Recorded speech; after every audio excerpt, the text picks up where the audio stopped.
Earthing transformer को स्कीमेटिकली और diagrammatically समझने का प्रयास करेंगे। वीडियो को लाइक और सब्सक्राइब करें।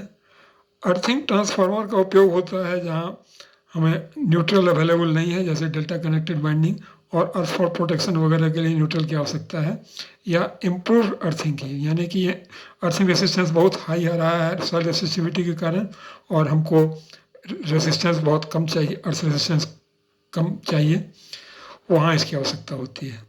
इसके कोर उसी मटेरियल के और उसी शेप के होते हैं जैसा पावर या डिस्टॉर्शन ट्रांसफार्मर के होते हैं, लेकिन इसमें सिंगल वाइंडिंग होता है। ये देखिए सिंगल वाइंडिंग ट्रांसफार्मर है और ये सप्लाई से इसके तीनों फेज जुड़े हुए हैं। ये डिफरेंशियली बाउंड है। डिफरेंशियली बाउंड का मतलब आर फेज का हाफ पोर्शन स्लिम पर है और ये लोअर पोर्शन स्लिम पर है।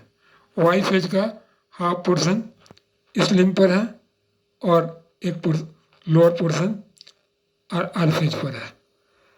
इसी तरह बी फेज का अपर पोर्शन यहाँ है और लोअर पोर्शन यहाँ है, और ये सभी के लोअर पोर्शन वाई फेज के लोअर पोर्शन, बी फेज के लोअर पोर्शन और आर फेज के लोअर पोर्शन एक जगह जुड़े हुए हैं और ये न्यूट्रल का निर्माण कर रहे हैं।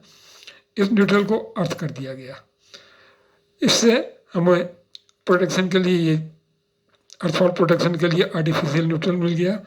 और यहाँ क्योंकि डिफरेंशियल है, जिसमें नंबर ऑफ ट्रायल्स और साइज ऑफ कंडक्टर दोनों के बराबर हैं, तो ये एक दूसरे को कैंसिल करते हैं। ऑपोजिट डायरेक्शन में करंट फ्लो होता है।